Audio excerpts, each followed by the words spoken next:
Welcome back students. आज के इस वीडियो में हम लोग डिस्कस करेंगे कुछ special examples of Newton's third law. तो न्यूटन्स थर्ड लॉ पर थोड़ा सा घुमाकर सवाल पूछे जाते हैं। तो वो किस तरह से पूछते हैं? बंदर वाले क्वेश्चंस होते हैं, स्प्रिंग बैलेंस को लेकर क्वेश्चन फ्रेम किए जाते हैं, बोर्ड्स को लेकर क्वेश्चन फ्रेम किए जाते हैं। तो वो सब क्या है, थोड़ा सा आज के इस लेक्चर में हम डिस्कस कर लेते हैं। उससे थोड़ी क्लैरिटी आ जाएगी और मज़ेदार सवाल है, आपको मज़ा भी आएगा। सभी जानते हैं न्यूटन्स थर्ड लॉ। स्टेट कर सकते हैं आप Newton's third law. What is Newton's third law? Every action is accompanied by equal and opposite reaction, and the forces of action and reaction acts on different bodies. तो ये well known है, हम सब जानते हैं न्यूटन्स थर्ड लॉ। इस पर based questions. पहला सवाल, पुली ब्लॉक सिस्टम है। There is a pulley, block की जगह बंदर है, मिरर है। ये पुली रिजिड सपोर्ट पर फिक्स्ड है। पुली फ्रिक्शनलेस है, मासलेस है। अजम्पशन है pulley is frictionless and massless. Pulley के ऊपर से होकर एक रोप जा रही रस्सी। And again the next assumption is infinite extension है यहाँ पर, यानी पुली बहुत बहुत ऊपर है और नीचे ज़मीन बहुत बहुत नीचे है, यानी ये रस्सियाँ बहुत ही लंबी हैं। तो सिचुएशन ये है बच्चों कि रस्सी के एक छोर पर एक मिरर लटका हुआ है, बड़ा सा मिरर, और दूसरे छोर पर एक बंदर, मंकी, और वो बंदर अपनी शक्ल देख रहा है मिरर में, क्योंकि मिरर बिल्कुल सामने है इसके। ये बंदर की पूंछ, मिरर बिल्कुल सामने है, बंदर अपनी शक्ल देख रहा है मिरर में। Now the question is, mirror, अच्छा, मिरर को कैसे दिखाते हैं वो आपको क्लियर होना चाहिए। मिरर का सिंबल है ये, अगर मैंने ऐसे 3 लाइन बना दी मीन्स इट रिप्रेजेंट्स मिरर। तो आपको ये बताना है कि बंदर क्या करे। ऑप्शन ए, नीचे उतरे विथ, बच्चों विथ का शॉर्ट फॉर्म है सी बार, जिसमें सी नहीं आता, WITH। नीचे उतरे विथ कांस्टेंट स्पीड, या ऊपर चढ़े विथ कांस्टेंट स्पीड, या रस्सी छोड़ दे। रस्सी छोड़ देगा तो क्या होगा आप समझ सकते हो। लीव द रोप, जिससे कि वो अपनी शक्ल देखने से बच पाए, क्योंकि अपनी शक्ल देख देख के परेशान हो चुका है। So what monkey should do, ये 3 ऑप्शन है, and option D is, it भी लिख सकते हो, और आप बंदर को, बंदर भी इंसान होते हैं, ही लिख सकते हो आप, लेकिन लिखना चाहो। इट कांट गेट रिड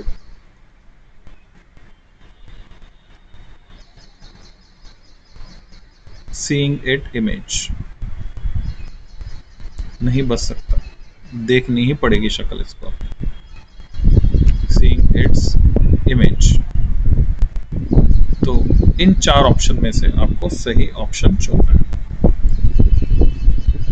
तो उसके लिए मैं कुछ समय दे रहा हूँ आपको, तब तक हम सिमिलर, मिलता जुलता एक और सवाल अटेम्प्ट करते हैं। इन 4 में से जवाब तब तक आप सोच लें अपना। So question number 2, again there is a massless frictionless pulley fixed to a rigid support, and a massless inextensible rope, रस्सी जो इनइलास्टिक है, मासलेस है, इनएक्सटेंसिबल है, इस तरह से जा रही। अब की बार हम ये मान लेते हैं कि एक रस्सी का सिरा ज़्यादा लंबा है। अच्छा, ऊपर वाले क्वेश्चन में एक और अजम्पशन है, वो मैं आपको बता दूं। वो ये है कि जितना वेट मिरर का है,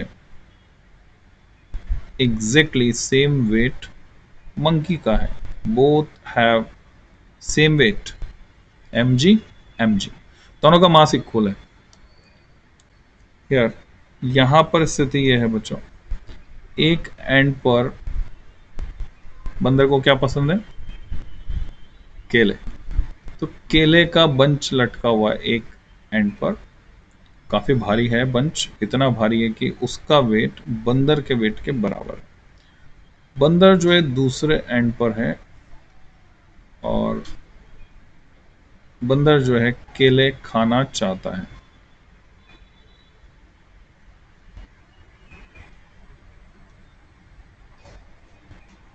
केले खाना चाहता है, इसका वेट एग्जैक्टली उतना ही है जितना केले के बंच का है। ये सिचुएशन है।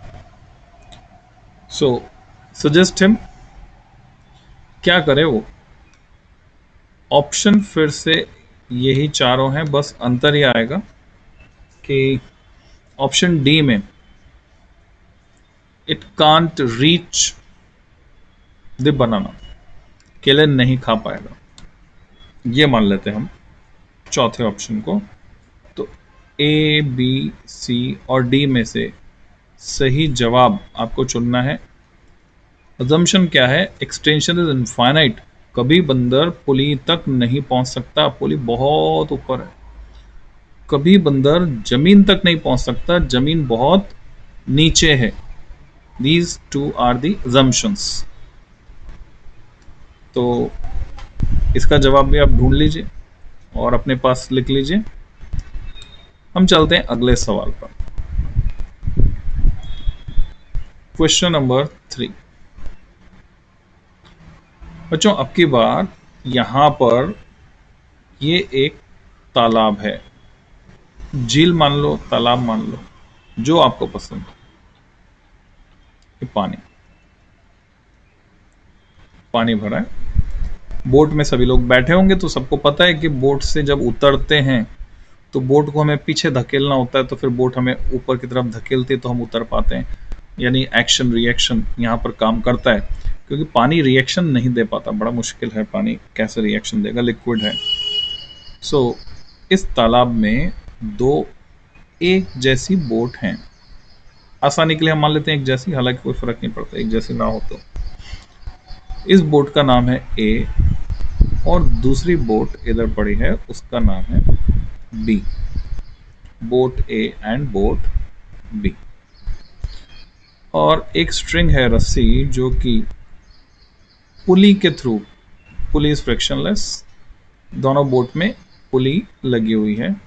एक रस्सी जो है बोट ए से बोट बी तक जा रही है और दोनों बोट में एक एक व्यक्ति बैठा हुआ है। ठीक है, एक जना यहां पर बैठा है, एक जना यहां पर बैठा है। हाँ, हम मान लेते हैं ये ए है और ये बी है। So now the question is,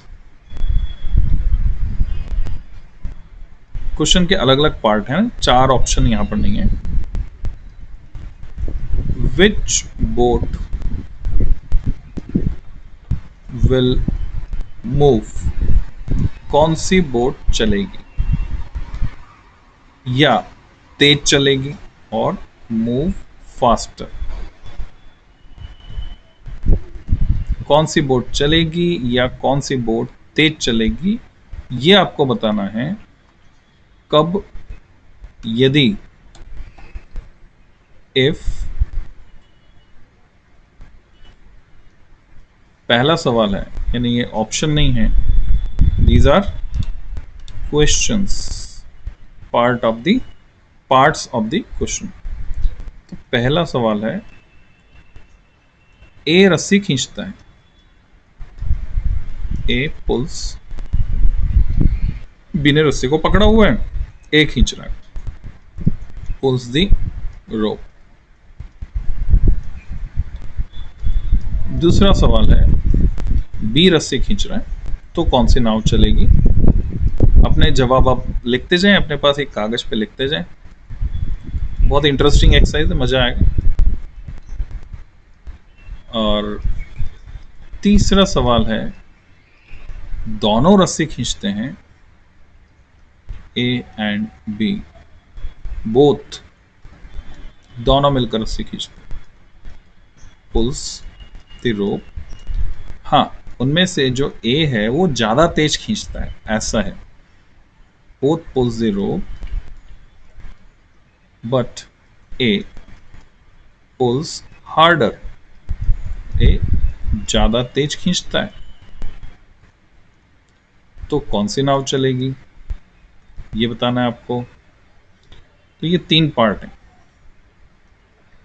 अपने अपने जवाब आप तय कर लीजिए, लिख लीजिए। ये हुए 3 सवाल। एक चौथा सवाल और हम ऐड कर लेते हैं और उसके बाद फिर आंसर्स डिस्कस करेंगे, ठीक है? Okay, question number 4। हमें अगर चेक करना है कि सब्जी वाले ने हमें सब्जी सही से तोल के दी है नहीं दी, तो घरों में ज़्यादातर आमतौर पर स्प्रिंग बैलेंस हमें मिलता है। So we have a spring balance जिसमें हम रीडिंग्स पढ़ सकते हैं। हम बाजार से क्या पसंद है आपको सबसे ज़्यादा? सब्जी, सारे बच्चे आलू तो सभी खाते हैं, आलू के डिफरेंट डिफरेंट व्यंजन बन जाते हैं। तो 5 kilogram of potatoes you bought from सब्जी मंडी से जाके आप लेकर आए। तो अब आपको चेक करना है 5 किलो पूरे दिए हैं उसने, नहीं दिए, तो आपने क्या किया? स्प्रिंग बैलेंस पे थैले को लटकाया, थैली को लटकाया और रीडिंग चेक की।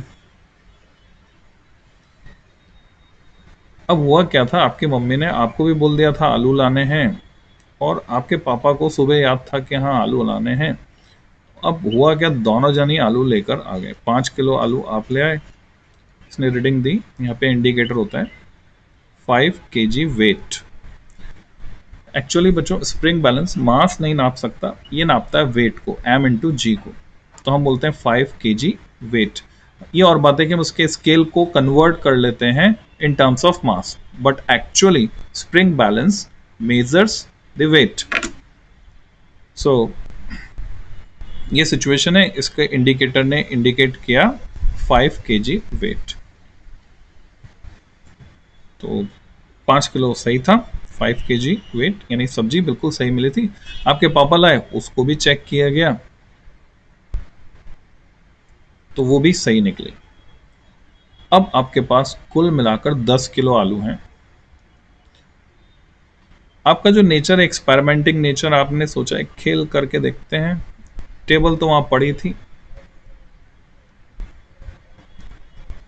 अजम्पशन हम ये मान लेते हैं कि फ्रिक्शन का इफेक्ट नेग्लेक्ट करने के लिए सपोज यहां पुलीज लगी हैं और फ्रिक्शनलेस मासलेस पुलीज हैं और एक रोप इनके से ऊपर होकर जा सकते हैं। आपने क्या किया, रस्सी का एक सिरा स्प्रिंग बैलेंस के एक एंड पर बांध दिया, रस्सी का दूसरा सिरा स्प्रिंग बैलेंस के दूसरे एंड पर बांध दिया, यहां बांध दिया और पुली से नीचे जाने वाले सिरे पर आपने वो आलू लटका दिए। 5 किलो इधर और 5 किलो इधर, 5 kg weight, 5 kg weight. Now what will be the reading? Indicator जो है, इसमें जो निडल है या इंडिकेटर स्प्रिंग बैलेंस में, उसकी रीडिंग क्या होगी ये बताना है आपको। Option A, it will indicate 5 kg weight, or it will indicate 10 kg weight, or it will indicate 0 kg weight, और डी ऑप्शन है अगर इसका स्केल 0 to 10 kg है, सपोज 0 to 10 kg तक ये नाप सकता है स्केल, इसकी जो रेंज है वो है 0 to 10 kg. So option D is anywhere from 0 to 10.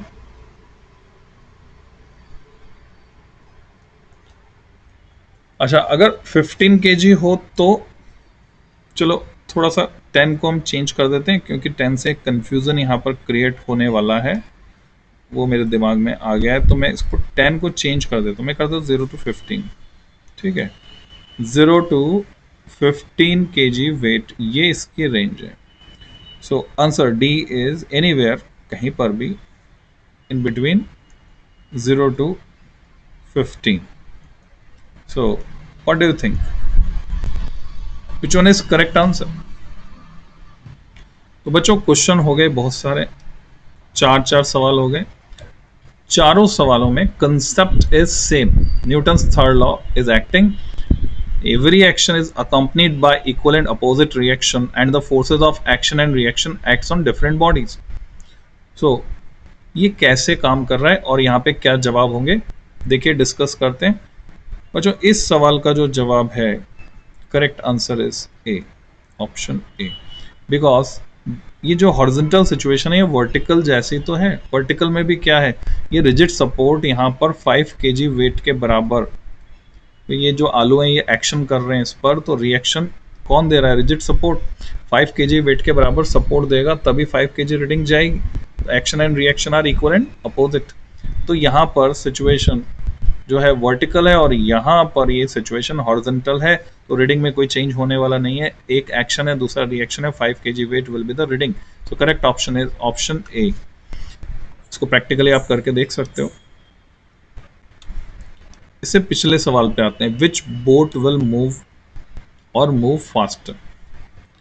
बच्चों पहले का जवाब है अगर ए रस्सी खींचता है, वही जवाब सेकंड का है. Same answer, exactly same answer, there is no change at all. तीनों सवालों का एक ही जवाब है, same answer for all these 3 questions, and the answer is, वो जवाब ये है, चाहे ए रस्सी खींचे, चाहे बी रस्सी खींचे, चाहे ए तेज खींचे या बी तेज खींचे, in each and every case both the boats will move. दोनों ही चलेंगी, दोनों नौकाएं, दोनों नाव चलेंगी एक दूसरे की तरफ, towards their common centre of mass with same speed.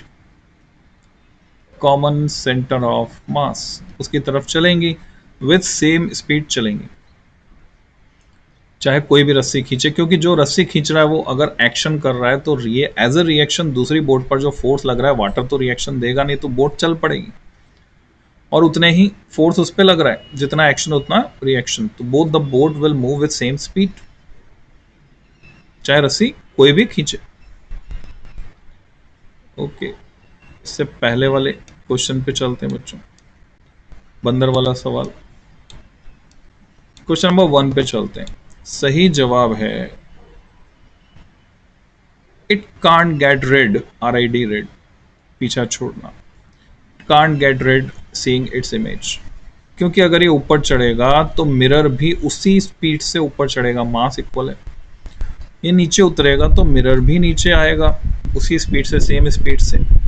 अगर ये रस्सी छोड़ देता है, इसका फ्री फॉल होगा, तो मिरर का भी फ्री फॉल होगा इसके ठीक सामने, मिरर सामने सामने गिरेगा, एंड एक्सटेंशन इज इनफाइनाइट. तो बंदर कभी अपनी इमेज देखने से बच नहीं पाएगा.